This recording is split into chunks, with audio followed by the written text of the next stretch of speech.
रघुवर दास ने उड़ीसा के जगन्नाथ मंदिर पहुंचकर भगवान जगन्नाथ के दर्शन किए। इस दौरान आगे की रणनीति को लेकर रघुवर दास ने कहा कि मेरी भूमिका पार्टी तय करेगी।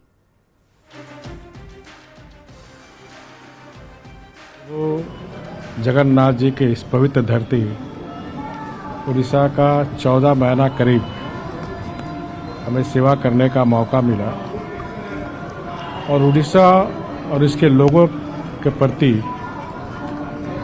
जो सुखद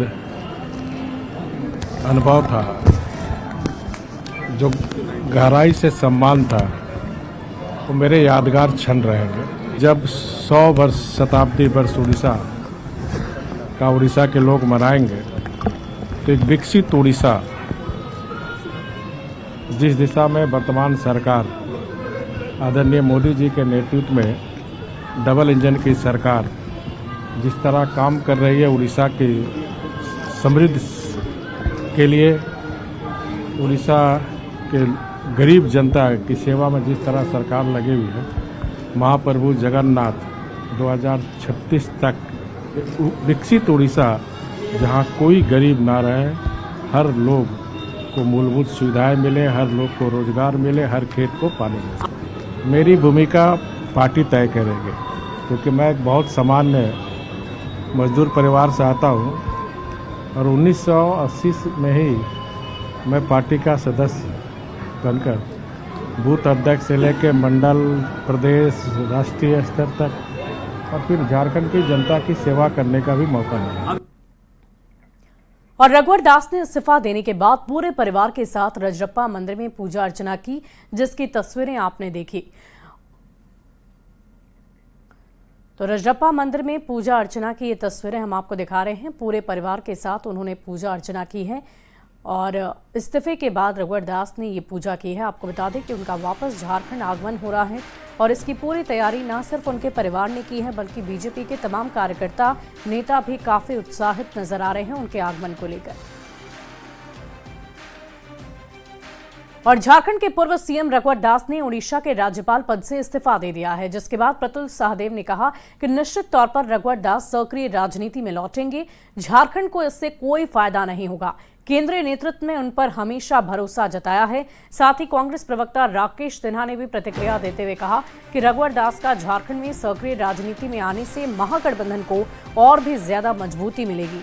कोई आए कोई जाए, यहाँ कोई फर्क नहीं पड़ता है। बल्कि जब वो सीएम थे तो गुड गवर्नेंस के लिए उनका टेन्योर जाना जाता था। पूरे देश में इसकी चर्चा होती थी, तो वो पूरे देश के चेहरे थे। इस व्यक्ति ने सिर्फ संघर्ष के बलबूते पर, बिना किसी पारिवारिक पृष्ठभूमि के, अपना मुकाम यहाँ तक तय किया। हमें आशा है कि और शायद जरूर कुछ भविष्य में बेहतर होगा। और ऐसे भी कहते हैं, जिनका दिल साफ होता है, जिनके कर्म श्रेष्ठ होते हैं, उनकी ईश्वर भी देखता है। रघुवर दास जी के झारखंड की सक्रिय राजनीति में लौटने से हमें लगता है कि महागठबंधन को और ज्यादा फायदा पहुंचेगा, क्योंकि रघुवर दास जी का जो कार्यकाल मुख्यमंत्री के तौर पे बतौर इस राज्य में रहा है, तो राज्य की जनता जानती है कि रघुवर दास जी ने कैसे इस राज्य को लूटने का और अपने मंत्रियों से लुटवाने का काम किया। तो स्वाभाविक तौर पे हमें यह लगता है कि उनके आने से झारखंड की राजनीति में कोई ज्यादा फायदा भारतीय जनता पार्टी को मिलने वाला नहीं है। हां, नुकसान बाबूलाल मरांडी को संभवतः हो सकता है। और आइए अब आपको एक बार रघुवर दास के बारे में पूरी जानकारी देते हैं। झारखंड में पूर्ण बहुमत की पहली बीजेपी सरकार के वो सीएम रह चुके हैं। साथ ही साथ 1995 से राजनीति में भी सक्रिय रहे हैं रघुवर दास। 1995 से 2009 तक लगातार सांसद और विधायक भी रहे।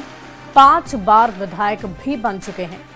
झारखंड के पहले गैर आदिवासी सीएम रह चुके हैं। बढ़ते आगे, अटल बिहारी वाजपेयी की 100वीं जयंती पर झारखंड में भी उन्हें याद किया गया, नमन किया गया। बीजेपी नेताओं ने विधानसभा परिसर में आदम कद प्रतिमा पर श्रद्धा सुमन अर्पित कर उन्हें याद किया है। इस दौरान बाबूलाल मरांडी ने कहा कि अटल जी ने केवल अलग राज्य ही नहीं बनाया, बल्कि जनजातीय समाज के तीव्र विकास के लिए अलग मंत्रालय बनाए। उन्होंने विकसित और स्वाभिमानी भारत का सपना देखा और इसके लिए सुशासन पर बल दिया, जिसका सीधा संबंध अंतिम व्यक्ति तक विकास की पहुंच है।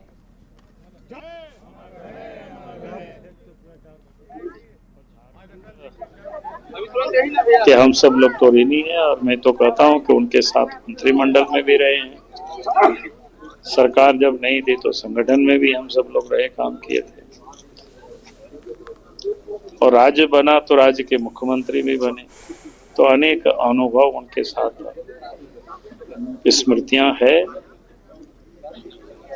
तो लंबे विषय है, अलग अलग समय की, अलग अलग घटनाओं की, लेकिन मैं एक ही कह सकता हूं कि भाई अटल जी जीवन पर्यंत जिसको कहते हैं ना, वो देश के लिए जिया और देश के लिए। वो दिन भुला नहीं है जब कई ऐसे वाक्य हैं, लेकिन उन्होंने पोखरण में जो परमाणु परीक्षण किया, अमेरिका के दबाव के बावजूद उन्होंने किया, तो नाम ही अटल था, तो अपने निर्णय पर हमेशा अटल रहते थे। तो ऐसे अटल बिहारी वाजपेयी जी को सत नमन करते हैं, श्रद्धा सुमन करते हैं। और झारखंड के राज्यपाल संतोष कुमार गंगवार ने अटल बिहारी वाजपेयी जी की जयंती पर श्रद्धा सुमन अर्पित किया। राज्यपाल ने राजभवन के दरबार हॉल में उनके चित्र पर माल्यार्पण कर उन्हें श्रद्धांजलि अर्पित की है। राज्यपाल ने कहा कि अटल जी का जीवन राष्ट्रीय एकता, लोकतांत्रिक मूल्यों और विकास के प्रति समर्पण का प्रतीक है। उन्होंने अपने विचार और कार्यों से भारतीय राजनीति को एक नई दिशा दी है। अटल जी के आदर्श सदैव सभी के लिए प्रेरणा के स्रोत हैं। वहीं सीएम हेमंत सोरेन ने शहीद निर्मल महतो की जयंती के मौके पर जेल मोड़ पर उनकी प्रतिमा पर माल्यार्पण किया है, पुष्पांजलि अर्पित की है। इस मौके पर उन्होंने कहा कि ये गर्व की बात है कि हमारे इस झारखंड की धरती पर ऐसे महापुरुषों का जन्म हुआ। हम लोग भी उनके विचारों को लेकर इस राज्य की जनता के लिए तत्पर और हमेशा खड़े रहेंगे। झारखंड के धरती पर ऐसे महापुरुषों का जन्म हुआ। आज इनके आदर्शों को हम साथ करते हुए राज्य की जनता के बीच रहते हैं, और आज झारखंडी अस्मिता, झारखंड के मूलवासी आदिवासियों की भावना के साथ हमारे इन अग्रणी नेताओं ने राज्य की जनता को एकत्रित कर रखा, और हम लोग भी उनके विचारों के साथ इस राज्य की जनता के साथ तत्पर और हमेशा खड़े रहे।